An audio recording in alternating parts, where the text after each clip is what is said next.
कौन बनेगा नेता। नगर निगम के चुनाव पास आने वाले थे। पूरे कानपुर शहर में टिकट को लेकर मारामारी शुरू थी, लेकिन सबसे ज्यादा चर्चा में वार्ड नंबर 40 की सीट थी। वो इसलिए क्योंकि इस बार वहां की सीट महिला के लिए आरक्षित थी। अब सवाल ये था कि चुनाव लड़ेगा कौन। इससे पहले ठाकुर साहब वहां से पार्षद थे और इस बार उन्होंने अपनी पत्नी सीमा ठाकुर को टिकट दिलवाई और ठाकुर साहब की शान के कारण सीमा जी ने 20,000 वोटों से चुनाव जीत लिया। अरे बधाई हो सीमा भाभी, अब तो आप वार्ड की पार्षद बन गई हैं।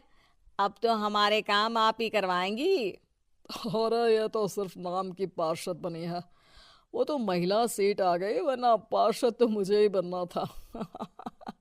अब भले ही चेहरा इसका होगा, लेकिन पावर तो मेरी ही होगी। अरे वाह भाई साहब, क्या दिमाग लगाया है आपने भी। आइए आप लोग, खाना लगा दिया है सबके लिए। सीमा जी पार्षद बन चुकी थीं, फिर भी उनकी एक ना चलती। सारे काम ठाकुर साहब खुद ही संभाल लेते और जहां जरूरत पड़ती वहां सीमा जी का अंगूठा लगवा लेते। सीमा जी ज्यादा पढ़ी लिखी भी नहीं थी। एक दिन ठाकुर साहब और सीमा एक प्रोग्राम में जाते हैं। अरे ठाकुर साहब, आप आ गए। ओहो, पार्षद मैडम भी आ गई है। स्वागत है आप दोनों का। लगता है हमारे पार्षद फंड का सही इस्तेमाल हो रहा है। चलिए अब उद्घाटन करते हैं। ये लीजिए ठाकुर साहब कैची, आप ही सबसे पहले प्रवेश कीजिए। सब लोग आगे निकल जाते हैं और सीमा जी पार्षद होने के बावजूद भी पीछे खड़ी रह जाती हैं।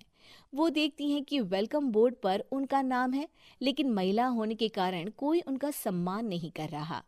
अगले दिन एक आदमी उनके घर आता है। अरे ठाकुर साहब नमस्कार। कल ना हम नोटिस किए कि हमारा घर तो अवैध है और नगर निगम वाले उसे तोड़ने आ रहे हैं। अरे कुछ कीजिए ना ठाकुर साहब। देखो भाई, मैं तो ज्यादा कुछ कर नहीं सकता, पर अगर तुम सबकी जेब गर्म कर दो तो कुछ हो सकता है। कुल मिलाकर 4 लाख लगेंगे। अरे 4 लाख ठाकुर साहब? अरे भाई, मैं अपने लिए नहीं मांग रहा हूँ। दरोगा है, इंजीनियर बाबू है, बड़े साहब है, सबको देना पड़ता है ना थोड़ा थोड़ा। बोलो है मंजूर? तभी वहां अचानक सीमा जी आ जाती हैं। अरे ये आप क्या कर रहे हैं? पहले इन्हीं लोगों से तो आपने वोट मांगे, अब इनसे ही पैसे ले रहे हो। अरे चुप रहो तुम। तुम्हारा काम है सिर्फ अंगूठा लगाना, तुम वही किया करो। मुझे दूसरे काम तुम मत सिखाओ, समझी? और तुम ना जाओ, अब पैसे लेकर आओ, वरना जेसीबी किसी भी वक्त आती होगी। सब कुछ ऐसे ही चलते रहता है। एक दिन सीमा जी और ठाकुर साहब को एक लोकल मीटिंग में बुलाया जाता है। वहां पर कई और अधिकारी लोग भी मौजूद रहते हैं। अब मैं चाहूंगा कि ठाकुर साहब हमारे बीच 2 शब्द कहें। मेरे प्यारे भाइयों और बहनों, आज मेरा सौभाग्य है कि मैं आप सबकी सेवा दिन रात कर पा रहा हूं।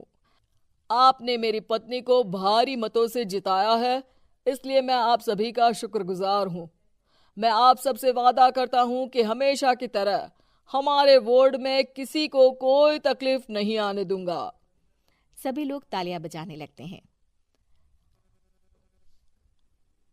अब मैं माननीय पार्षद मैडम को स्टेज पे बुलाना चाहूंगा। अपने नाम को बुलाया सुनकर सीमा जी एकदम चौंक जाती है। उन्हें बिल्कुल उम्मीद नहीं थी कि इतनी बड़ी जगह उन्हें मंच पर बुलाया जाएगा। जैसे तैसे वो मंच पर चढ़ती हैं। ऊपर जाते ही सीमा जी को सारी पुरानी बातें याद आ जाती हैं कि किस तरह उनके पति उन्हें कभी भी आगे बढ़ने नहीं देते और उनके नाम से गलत काम करते हैं। वो बोलने लगती हैं। मैं आपके वार्ड की पार्षद सीमा हूं। आप में से बहुत कम लोग ही मुझे जानते होंगे, क्योंकि इससे पहले मुझे कभी ऐसा मौका ही नहीं मिला। सारे मौके मेरे पार्षद पति यानी आपके ठाकुर साहब ही लेते रहे, लेकिन आज ये मौका मुझे मिला है तो मैं इसे ऐसे ही नहीं जाने दूंगी। मैं आपको ये बताना चाहती हूँ कि आपके ठाकुर साहब मेरे नाम की आड़ में गैर कानूनी काम करते हैं, जिस पर अंगूठों के निशान मेरे होते थे। इसीलिए मैं अपनी गलती मानती हूँ और आज अपने पद से इस्तीफा देती हूँ, ताकि आगे से कोई गलत काम ना हो पाए। अब फैसला आप सबके हाथ में है कि आप हमें क्या सजा देना चाहते हैं। सीमा जी की बातें सुनकर ठाकुर साहब के चेहरे का रंग उड़ जाता है और वो शर्म से मुंह नीचा करके वहां से चले जाते हैं और पद से इस्तीफा देकर ही सही सीमा जी अपने आप में आत्मविश्वास महसूस करती हैं।